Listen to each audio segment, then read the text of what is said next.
Hello everyone. आज का जो हमारा टॉपिक है वो है डेवलपमेंट ऑफ रिसोर्सेज। ये क्लास 10th ज्योग्राफी चैप्टर 1 का सेकंड पार्ट है। फर्स्ट पार्ट में हमने जो कवर किया था उस वीडियो को आप देख सकते हैं, प्रीवियस वीडियोस को। आज सेकंड वीडियो ये है, इसमें लोग कवर अप करेंगे डेवलपमेंट ऑफ रिसोर्सेज टॉपिक। ठीक है, तो देखिए क्या कहता है कि resources are necessary for human survival. Resources क्या है? ऐसी कोई भी चीज़ जो ह्यूमन बींग्स के नीड को पूरा कर दे वो कहलाएगा रिसोर्स, जिसकी बात हम लोग पिछले क्लास में कर चुके हैं। तो रिसोर्सेज क्या होता है कि ह्यूमन सर्वाइवल के लिए बहुत नेसेसरी होते हैं। ह्यूमन बींग्स अगर जीवित रहना चाहते हैं तो उनके लिए रिसोर्स बहुत जरूरी है, नेसेसरी है ना। And good quality of life, and सिर्फ जीना ही काफ़ी नहीं है, बल्कि लाइफ में एक लाइफ जो हो वो उसकी क्वालिटी कैसी हो, अच्छी हो, है ना। गुड क्वालिटी ऑफ लाइफ को जीने के लिए और ह्यूमन बींग के सर्वाइवल के लिए रिसोर्सेज बहुत जरूरी है। और ये जो टर्म यहाँ दिया हुआ है गुड क्वालिटी ऑफ लाइफ, इसके लिए भी रिसोर्सेज बहुत इंपॉर्टेंट है। देखिए, सिर्फ जीना तो कई सारे जो देश है जो आज के टाइम में बहुत गरीब देश है, तो वहाँ लोग सिर्फ जी रहे हैं, राइट।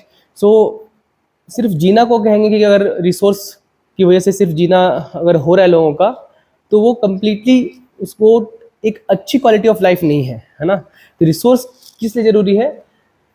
क्योंकि उनके पास बहुत सारे रिसोर्सेज नहीं है, राइट। जैसे उनके पास अच्छा एजुकेशन नहीं है, वो भी रिसोर्स ही है। अच्छे घर नहीं है, अच्छा खाना भी नहीं मिल रहा लोगों को। तो ये सब क्या है कि गुड क्वालिटी ऑफ लाइफ को जीने के लिए रिसोर्सेज तक हमारी पहुंच होनी बहुत ज़रूरी है, जो कि वहाँ पर नहीं हो पा रहा है। जबकि जितने भी डेवलप कंट्रीज हैं वहाँ लोगों को ना सिर्फ सर्वाइवल के लिए रिसोर्सेज दिए जा रहे हैं, बल्कि एक गुड क्वालिटी ऑफ लाइफ को स्पेंड के लिए भी करने के लिए भी उनके पास बहुत सारे रिसोर्सेज अवेलेबल हैं।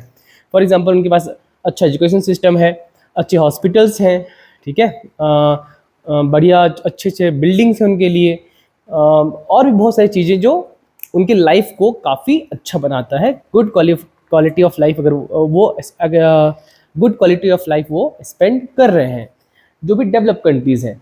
क्यों? क्योंकि उनके पास रिसोर्सेज तक पहुंच उनकी पॉसिबल है। तो कहने का मतलब ये है कि रिसोर्सेज जो है ना सिर्फ ह्यूमन लाइफ को या ह्यूमन सर्वाइवल को पॉसिबल बनाता है, बल्कि एक गुड क्वालिटी ऑफ लाइफ भी प्रोवाइड करता है अगर हमारे पास अच्छे रिसोर्सेज हों तो। ठीक है, अब कह रहा है earlier people thought resources are free gifts of nature. पहले के लोगों को क्या लगता था ना, आज से अगर हम लोग 50 साल 100 साल पहले की बात कर रहे हैं, तो उस टाइम के लोगों को ये लगता था कि रिसोर्सेज जो है वो अनलिमिटेड हैं, कभी ख़त्म नहीं होंगे, राइट।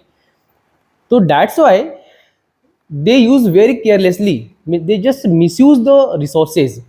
तो जो उन्होंने मिसयूज किया उस चीज़ को, तो उसकी वजह से क्या हुआ, कई सारे सीरियस प्रॉब्लम्स क्रिएट हो गए, है ना। बहुत सारे प्रॉब्लम्स क्रिएट हुए क्योंकि early people thought resources are free gift of nature. उनको ये लगता है कि नेचर का फ्री गिफ्ट है ना, नेचर ने रिसोर्सेज हम लोग को दिया है तो ये अनलिमिटेड है, और इनको कितना भी यूज किया जाए रिसोर्सेज को तो कभी खत्म नहीं होंगे।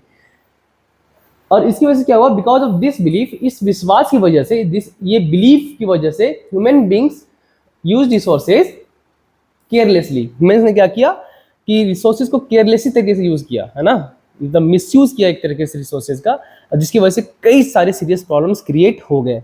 अब आगे हम लोग ये पढ़ेंगे कि रिसोर्स का जो मिसयूज हुआ है ना, उसकी वजह से क्या क्या प्रॉब्लम्स क्रिएट हुए हैं। तो पहले क्या कह रहा है, resources are getting depleted due to greed of some people.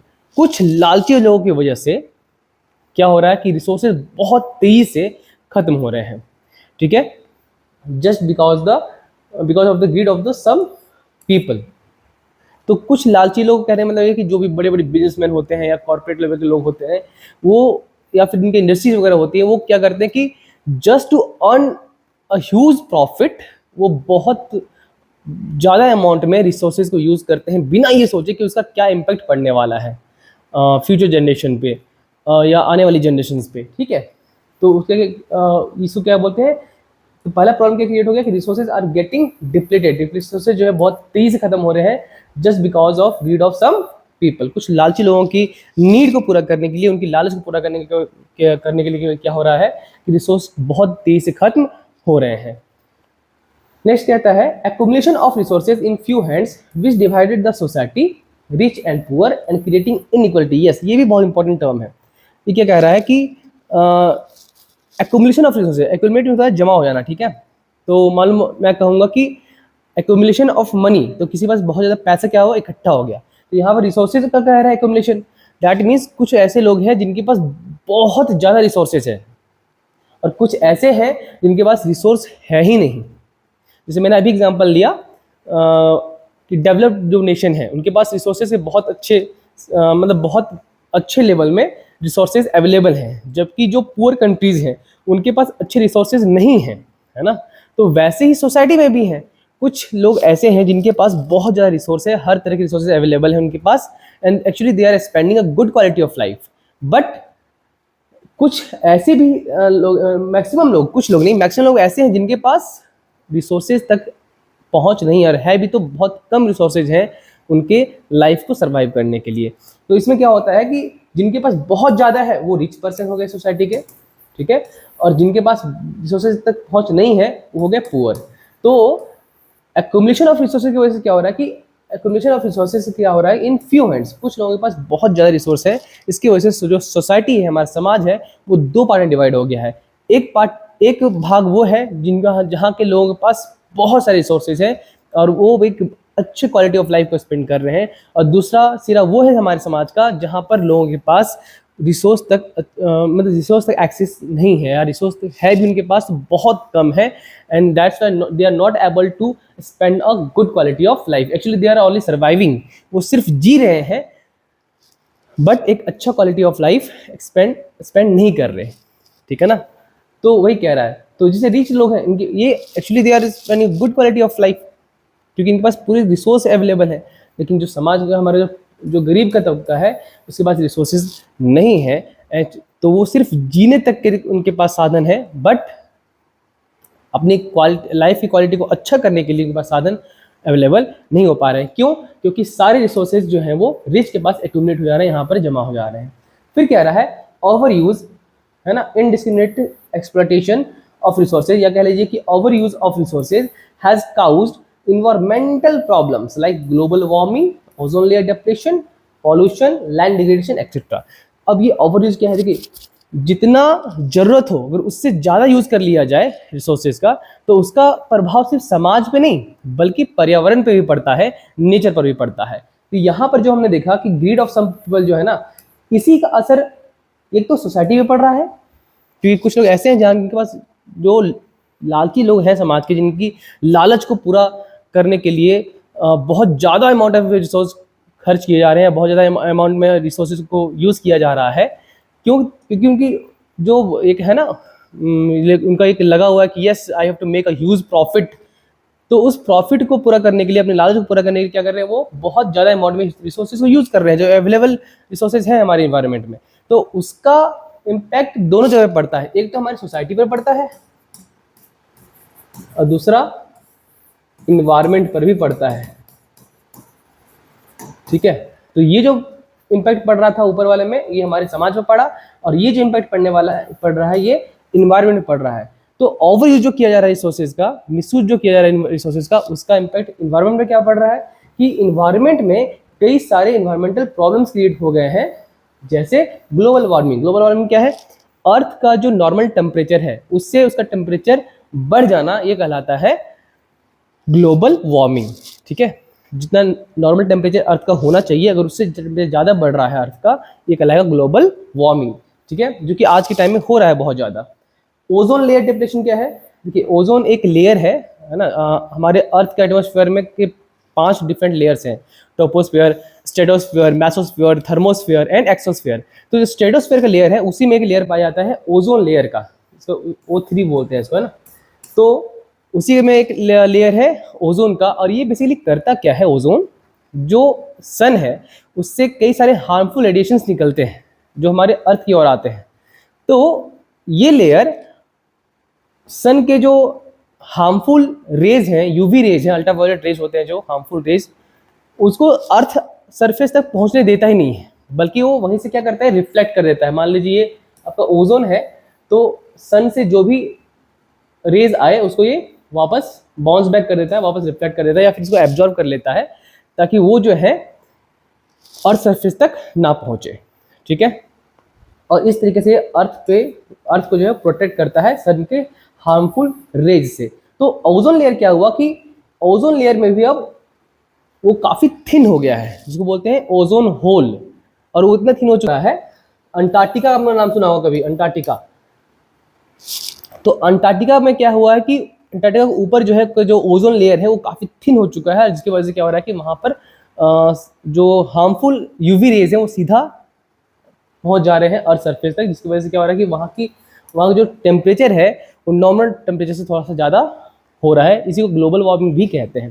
तो just because of ozone layer depletion, तो ओजोन होल हो चुका है वहाँ पर। हालांकि कई सारे प्रयास किए जा रहे हैं, जिसकी वजह से अब शायद स्थिति सुधर रही है, और ये टारगेट लिया गया कि 2066 तक शायद ओजोन लेयर जो है, जो ओजोन होल हो गया है, वो फिर से ठीक कर लिया जाए। ठीक है, तो ओजोन लेयर डिप्लेशन हो चुका है इसकी वजह से। फिर और क्या हो रहा है, पॉल्यूशन क्रिएट्स हो रहे हैं बहुत ज़्यादा। माइनिंग वगैरह हम लोग करते हैं रिसोर्स को एक्सट्रैक्ट करने के लिए, माइनिंग कर रहे हैं, डिगिंग कर रहे हैं। ठीक है तो इस वजह से क्या होता है, बहुत ज़्यादा पॉल्यूशन क्रिएट होता है। इसके अलावा जब लोग रिसोर्स यूज़ करते हैं, जो पेट्रोलियम वगैरह है, क्रूड ऑयल है, वो सब को जब लोग गाड़ी में यूज़ करते हैं, उससे कितना ज़्यादा पॉल्यूशन क्रिएट होता है, ये सब आप जानते ही हैं। तो पॉल्यूशन भी आज के टाइम में बहुत बड़ा एक रीजन हो गया है। वाटर पॉल्यूशन है, लैंड पॉल्यूशन है, सॉइल पॉल्यूशन है, एयर पॉल्यूशन है। सो लैंड डिग्रेडेशन क्या हो रहा है कि लैंड की क्वालिटी भी लगातार घटती चली जा रही है। ठीक है, just because of over use of resources. क्यों हो रहा है कि लैंड में हम लोग बहुत ज़्यादा प्रोडक्शन के लिए क्या कर रहे हैं, हम लोग ज़्यादा फर्टिलाइजर्स, पेस्टिसाइड्स यूज़ कर रहे हैं।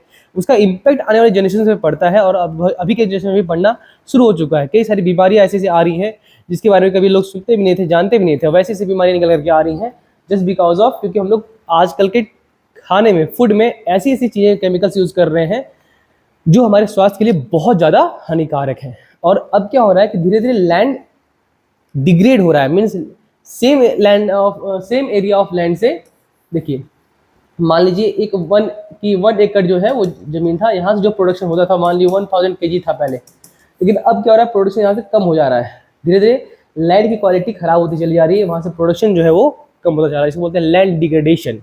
ठीक है, तो ये सारे सीरियस प्रॉब्लम्स क्रिएट हो रहे हैं just because of over use of resources. ठीक है, अब देखिए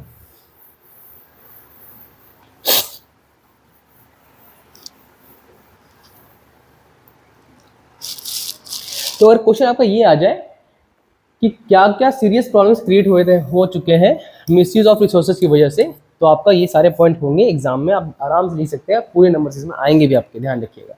नेक्स्ट क्या कहता है, नेक्स्ट है इक्विटेबल डिस्ट्रीब्यूशन।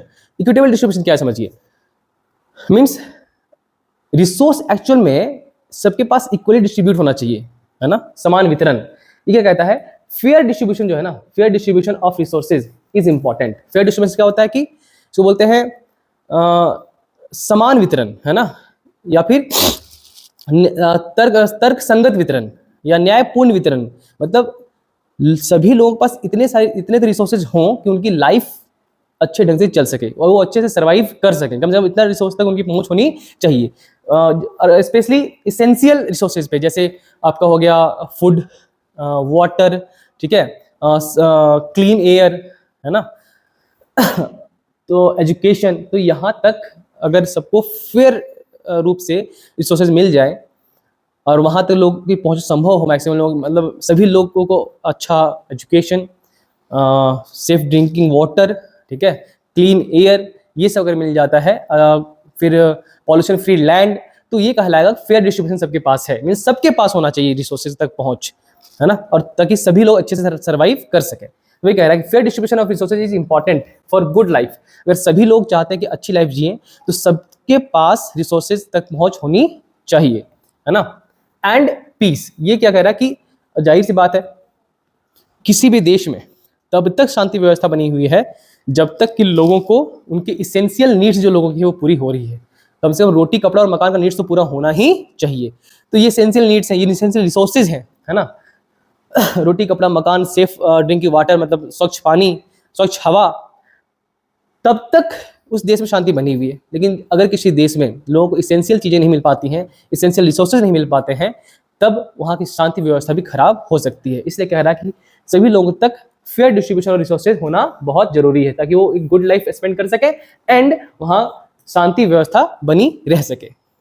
आप कई सारी कंट्री के एग्जाम्पल ले सकते हैं जहाँ पर लोगों के पास सही क्या कहते हैं कि अच्छा पानी, मतलब साफ पानी, साफ हवा, सही एजुकेशन और फूड, ये सब ना पहुंच पाने की वजह से वहाँ पर कई सारे देश ऐसे हैं जहाँ पर लोगों ने अपने प्रेसिडेंट के खिलाफ, अपने राजा के खिलाफ विद्रोह कर दिया है। और बहुत अच्छा इसमें एग्जाम्पल है फ्रेंच रिवोल्यूशन, आप लोगों ने सब पढ़ाई होगा क्लास 9th में भी, क्लास 10th में भी शायद कुछ पढ़ना है। तो उसमें ये मेंशन है कि वहाँ पर क्या हुआ था कि जो इकोनॉमिक क्राइसिस आया था उसकी वजह से लोगों को ब्रेड के जो प्राइजेस थे वो बहुत ज़्यादा बढ़ गए थे, और लोग जो कोई लोग इसेंशियल नीड है रोटी, कपड़ा और मकान, तो वो भी पूरा नहीं हो पा रहा था, जिसकी वजह से लोगों ने क्या किया, फिर राजा के अगेंस्ट उन्होंने रिवोल्ट कर दिया, रिवोल्यूशन कर दिया। ठीक है, तो ये कारण है कि अगर आप चाहते हैं कि शांति व्यवस्था किसी देश में बनी रहे तो लोगों को जो इसेंशियल नीड्स है वो पूरा होते रहना चाहिए, फेयर डिस्ट्रीब्यूशन ऑफ रिसोर्स होना ही चाहिए। फिर कह रहा है if resources keep getting exhausted by few the future is in danger. कह रहा है अगर रिसोर्स जो है वो लगातार एग्जॉस्ट होते रहेंगे, है ना, कुछ लोगों के द्वारा अगर सारे रिसोर्स को एग्जॉस्ट कर लिया जाएगा, सारे रिसोर्स को यूज कर लिया जाएगा, तो उससे क्या होगा, हमारा फ्यूचर जो है वो खतरे में पड़ जाएगा, राइट। ऑफ कोर्स फिर वही कह रहे हैं कि और कुछ लोग ही सारा रिसोर्स यूज करेंगे तो बाकियों को नहीं मिल पाएगा, और बाकी को नहीं मिल पाएगा तो इसकी वजह से फिर देश में शांतिपूर्ण मतलब शांति व्यवस्था स्थापित करना पॉसिबल नहीं है, और फ्यूचर जो है वो खतरे में पड़ सकता है। ठीक है, फिर कह रहा है resource planning is necessary for survival of all living beings. ये भी इंपॉर्टेंट है कि जैसे देखिए, अगर आपको सिलेबस कंप्लीट करना है तो आपने कुछ जरूर प्लान बनाया होगा, कब उठना है, कब सोना है, कब पढ़ना है ना। ठीक वैसे ही अगर सभी तक रिसोर्सेज की पहुंच बनानी है, सभी लोगों को रिसोर्स मिल सके, अगर ऐसा कुछ प्लान करना है तो उसके लिए रिसोर्स प्लान करना बहुत जरूरी है, राइट। क्योंकि कुछ प्लेस ऐसे हैं जहां पर बहुत ज़्यादा रिसोर्सेज है, कुछ प्लेसेस ऐसे ही हैं जहां पर रिसोर्सेज नहीं भी हैं, तो ऐसे में आप क्या करेंगे। वैसे फिर अभी मैंने भी बताया कि कुछ लोग ऐसे हैं जिनके पास बहुत ज़्यादा रिसोर्सेज है, कुछ लोग ऐसे हैं जिनके पास रिसोर्स है ही नहीं, तो आखिर जहाँ जिनके पास नहीं है उन तक भी तो गवर्नमेंट की रिस्पॉन्सिबिलिटी है, उन लोगों तक भी रिसोर्स पहुंच सके। तो उसके लिए क्या किया जाएगा, रिसोर्स प्लानिंग एक अच्छा आइडिया है, उसके लिए अच्छा तरीका है जिसके थ्रू आप क्या कर सकते हैं कि हर एक लिविंग बींग्स तक जो है रिसोर्स को पहुंचाया जा सकता है। तो वही कह रहा है रिसोर्स प्लानिंग जो है बहुत जरूरी है for the survival of all living beings. सभी लोगों के सभी लिविंग बींग्स जो है उनके ठीक ढंग से जीने के लिए, उनका लाइफ अच्छे ढंग से चल सके, इसलिए जरूरी है रिसोर्स प्लानिंग। ठीक, फिर कह रहा है sustainable existence is part of sustainable development. Yes, ये सस्टेनेबल डेवलपमेंट क्या है ये मैं जब समझाऊंगा तभी आप समझ पाएंगे कि सस्टेनेबल एग्जिस्टेंस क्या होता है। तो इस पॉइंट को भी रहने दीजिए, इसको हम लास्ट में देखेंगे। फिर कहता है सस्टेनेबल डेवलपमेंट, इकोनॉमिक डेवलपमेंट का मतलब क्या है इसको समझिए। Means development should take place without damaging the environment and development in the present should not compromise with the needs of the future generation. ये कहता है क्या है, ये कहता है कि सस्टेनेबल डेवलपमेंट क्या होता है। सस्टेनेबल डेवलपमेंट कहता है कि डेवलपमेंट ऐसा होना चाहिए, development should take place without damaging the environment. Means development तो हो बट उस डेवलपमेंट की वजह से जो इन्वायरमेंट हमारा है, नेचुरल इन्वायरमेंट है, उसको कोई डैमेज ना पहुंचे, राइट। मतलब एक ऐसी तरीके से आप डेवलपमेंट कीजिए, रिसोर्स को आप यूटिलाइज कीजिए ताकि इन्वायरमेंट को कोई नुकसान ना हो। This is called sustainable development. और ये भी बात का ध्यान रखना है and development in the present should not compromise with the needs of the future generation. और इस बात का हमें ध्यान रखना है कि अभी जो डेवलपमेंट हम लोग कर रहे हैं, रिसोर्सेज का यूटिलाइजेशन कर रहे हैं, ओवर यूज कर रहे हैं, मिसयूज कर रहे हैं या जो भी, तो रिसोर्स को इस तरीके से यूज करना है ताकि फ्यूचर जनरेशन जो है उनके लिए भी जो रिसोर्स है वो बचाए जा सके। और हमारे किए हुए आज की चीज़ों के जो हमने जो आज जो चीज़ें करी हैं या हम जो आज ओवर यूज कर रहे हैं, मिसयूज कर रहे हैं रिसोर्स का, उसका उन पे कोई आने वाली जनरेशन पे कोई असर ना पड़े। मतलब सिंपली कहना है सस्टेनेबल डेवलपमेंट का कि डेवलपमेंट कीजिए नो प्रॉब्लम, बट डेवलपमेंट कैसा हो, without damaging the environment. Development ऐसा होना चाहिए जिससे कि इन्वायरमेंट को कोई नुकसान ना पहुंचे। और साथ ही इस बात का भी ध्यान रखिए कि आज की डेवलपमेंट की वजह से, आज की रिसोर्सेज का ओवर यूज की वजह से, मतलब ऐसे यूज कर रहे हैं रिसोर्सेज को ताकि आने वाले जनरेशन को इससे कोई नुकसान ना हो, है ना, और उनके लिए भी रिसोर्सेज बचाए जा सके। सिंपल एक्सप्लेनेशन क्या कहता है, यूज रिसोर्सेज केयरफुली, रिसोर्सेज को केयरफुली यूज कीजिए, इसका मिसयूज ना करें। दूसरा क्या कहता है, प्रोटेक्ट द एनवायरनमेंट, और इन्वायरमेंट को प्रोटेक्ट करते हुए हम लोग को रिसोर्सेज का यूज करना है, ठीक है, और सही ढंग से। And think about the future generation. Yes, और आपको ये भी देखना है कि आप जब रिसोर्स यूज कर रहे हैं तो इतना ही रिसोर्स यूज करें ताकि फ्यूचर जनरेशन के लिए भी कुछ बचाया जा सके, है ना, और उनको कोई डैमेज ना पहुंचे। ये भी देखना है कि फ्यूचर जनरेशन, आने वाले जनरेशन के लिए भी कुछ रिसोर्स बचे रहें और आज के डेवलपमेंट की वजह से आने वाले जनरेशन को कोई नुकसान ना पहुंचे। ठीक है, यहां तो हो गया कंप्लीट। अब देखिए, यह है रियो अर्थ समिट। ये क्या है? तो रियो अर्थ समिट जो है वो 1992 में हुआ था। ये क्या था? इन 92 लीडर्स फ्रॉम 100 प्लस कंट्रीज, 100 से प्लस देश के जो लीडर्स थे, प्राइम मिनिस्टर, प्रेसिडेंट और भी मिनिस्टर्स कह लीजिए, वो कहाँ मिले? रियो डी जेनरियो एक जगह है, कहाँ पर? ब्राजील में एक शहर है रियो डी जेनरियो। वहां पर सभी 100 से अधिक देशों के प्रतिनिधि वहां पर मिले और the meeting focus on environmental protection. Meeting का क्या मकसद था कि हम लोग इन्वायरमेंट को कैसे प्रोटेक्ट कर सकते हैं एंड डेवलपमेंट की प्रोटेक्ट करते हुए, मतलब इन्वायरमेंट को प्रोटेक्ट करते हुए आखिर हम लोग कैसे डेवलपमेंट कर सकते हैं, यही मेन फोकस था उस मीटिंग का। ठीक है, तो वहां कई सारी चीजें डिस्कस की गई। तो उसमें से जो मेजर एग्रीमेंट्स जो साइन हुए कौन कौन से हुए थे? एक क्लाइमेट चेंज पे हुआ था और एक था बायोडाइवर्सिटी पे चेंज हुआ था। ठीक है, तो इसमें इंपॉर्टेंट आउटकम क्या निकल करके आए? इसमें आया एक फॉरेस्ट प्रिंसिपल। पहला चीज बोला गया फॉरेस्ट प्रिंसिपल को हम लोग को अप्लाई करना है। फॉरेस्ट प्रिंसिपल क्या है, सो समझिए। फॉरेस्ट प्रिंसिपल में कहा गया कि forest are very important for life on earth.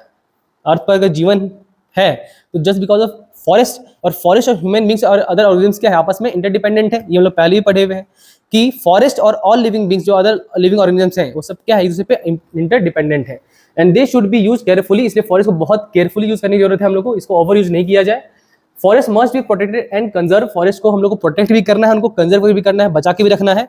And trees should be planted again and again. Afforestation मतलब अगर कहीं से लकड़ियों को यूज किया जा रहा है तो उनकी जगह पर नए प्लांट्स भी लगाने हैं, उसका भी ध्यान रखना है। फिर forest resources should be use in a sustainable way. Forest के जितने भी रिसोर्सेज को सस्टेनेबल तरीके से यूज करना है ताकि इन्वायरमेंट को नुकसान ना हो, इस तरीके से यूज करना है। And all countries should cooperate to protect forest. और सब ये तभी पॉसिबल हो पाएगा जब सभी कंट्रीज आपस में कोऑपरेट करेंगे। इसलिए जरूरी था कि सभी कंट्री आपस में कोऑपरेट करेंगे ताकि जो फॉरेस्ट को है उसको प्रोटेक्ट किया जा सके। तो ये फॉरेस्ट प्रिंसिपल को अपनाया गया वहां पर। और एक और था वहां पर जो इंपॉर्टेंट आउटकम निकल के आया, वो था एजेंडा 21। ये क्या था? ये था प्लान फॉर सस्टेनेबल डेवलपमेंट। मतलब ये सस्टेनेबल डेवलपमेंट है ना, ये अपने आप में बहुत इंपॉर्टेंट टॉपिक है, बहुत इंपॉर्टेंट फैक्टर है, इसका हमेशा ध्यान रखिएगा। सस्टेनेबल डेवलपमेंट सिंपली कहता है कि डेवलपमेंट कीजिए लेकिन ऐसा कीजिए जहां पर इन्वायरमेंट को कोई नुकसान ना हो और फ्यूचर जनरेशन की नीड जो है, फ्यूचर जनरेशन की जो जरूरत है उसका भी हम लोग को ध्यान रखना है ताकि आने वाली जनरेशन को भी कुछ के लिए भी कुछ रिसोर्सेज बचाए जा सके। ठीक, अब उसका क्या कहता है? एक और इंपॉर्टेंट जो फैक्टर था वो था एजेंडा 21। ये क्या था? It is a global plan sign in 1992। वहीं पर उसी मीटिंग में एजेंडा 21 भी लाया गया। एजेंडा 21 के अंदर क्या क्या चीजें थी वो बताया गया है। समझिए क्या कह रहा है। It aims at achieving global sustainable development. इसका मेन एम था ये था कि ग्लोबल सस्टेनेबल डेवलपमेंट अचीव किया जा सके। मीन्स पूरे विश्व में जो है सो सस्टेनेबल डेवलपमेंट का कॉन्सेप्ट जो है लागू हो सके, ये इसका मेन एजेंडा था। ठीक है, इसका था मेन एजेंडा था इसका एजेंडा 21 का, कि पूरे विश्व में क्या किया जा सके, सस्टेनेबल डेवलपमेंट का जो गोल है वो इंप्लीमेंट हो सके, लागू किया जा सके। And it focuses on combating. किस चीज को फोकस करता है? Environmental damage, poverty, disease. तो इन्वायरमेंट डैमेज जो है उसको कम किया जा सके, पॉवर्टी को खत्म किया जा सके, डिजीज जो है फैले में, जो कई सारे ऐसे डिजीज हैं जिसकी वजह से एक साथ बहुत बड़ी संख्या में लोग मारे जाते हैं, उस सब डिजीज को जो एलिमिनेट किया जा सके, खत्म किया जा सके।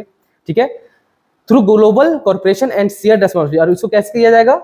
ग्लोबल कॉर्पोरेशन मतलब सभी देश एक साथ मिलकर इसके लिए काम करेंगे ताकि इन्वायरमेंट का जो डैमेज है वो कम किया जा सके, पॉवर्टी कम किया जा सके, खत्म किया जा सके या कम किया जा सके, डिजीज जो है उसको खत्म किया जा सके, एलिमिनेट किया जा सके। जैसे पोलियो था ना पहले इंडिया में, अब वो पूरी तरह से एलिमिनेट हो चुका है इंडिया में, अब पोलियो को देखने को नहीं मिलेगा। ठीक, वैसे ही कई सारे जो दूसरे भी डिजीज है उसको एलिमिनेट करने की बात की गई इसमें। ठीक है, और ये सब कैसे पॉसिबल हो पाएगा? Through global corporation. ये कहा गया कि ये तभी संभव हो पाएगा जब विश्व के हर एक देश एक दूसरे के साथ मिलकर इसके लिए काम करेंगे। ठीक, तो फिर कहा गया every local government should prepare its own agenda 21। और ये भी एक बात कही गई कि हर गवर्नमेंट को, हर एक देश में जो गवर्नमेंट है, लोकल गवर्नमेंट है ना, स्टेट गवर्नमेंट है, उनको उनके लिए क्या हो, अपना एक एजेंडा 21 हो और उसके थ्रू वो 21 ऐसे फैक्टर्स बेसिकली पॉइंट आउट करें जिससे कि वहाँ का किसी भी देश का जो डेवलपमेंट है वो तेजी से हो सके बट इन्वायरमेंट को कोई नुकसान ना हो। ठीक है, और ह्यूमन बींग्स के लिए एक अच्छी लाइफ जो है वहाँ पर प्रोवाइड की जा सके फ्यूचर जनरेशन को ध्यान में रखते हुए। ओवरऑल बस ये कहा गया कि कैसे भी करके सभी देश को ये होना चाहिए कि वो सस्टेनेबल डेवलपमेंट के गोल को अचीव करने के लिए काम करें, सस्टेनेबल डेवलपमेंट में काम करें। मीन्स क्या हो कि डेवलपमेंट तो करें, बट डेवलपमेंट ऐसा होना चाहिए जिससे कि इन्वायरमेंट को कोई नुकसान ना पहुंचे, और साथ ही फ्यूचर जनरेशन की जो नीड है उनका भी हम लोग को ध्यान रखना है। ठीक है, तो ये मेन गोल था इसका। नेक्स्ट, अब आ गया है पढ़ाई भी और कमाई भी सेशन। इसमें क्या करना है आपको सबको पता ही है। आपके सामने दिए गए हैं कुछ सवाल, जो कि अभी जो मैंने टॉपिक पढ़ाया है सिर्फ उसी से रिलेटेड सवाल सारे हैं, जो कि इंपॉर्टेंट क्वेश्चन है आपके एग्जाम के व्यू से। और इन सभी सवालों के जवाब आपको कमेंट बॉक्स में भेजना है।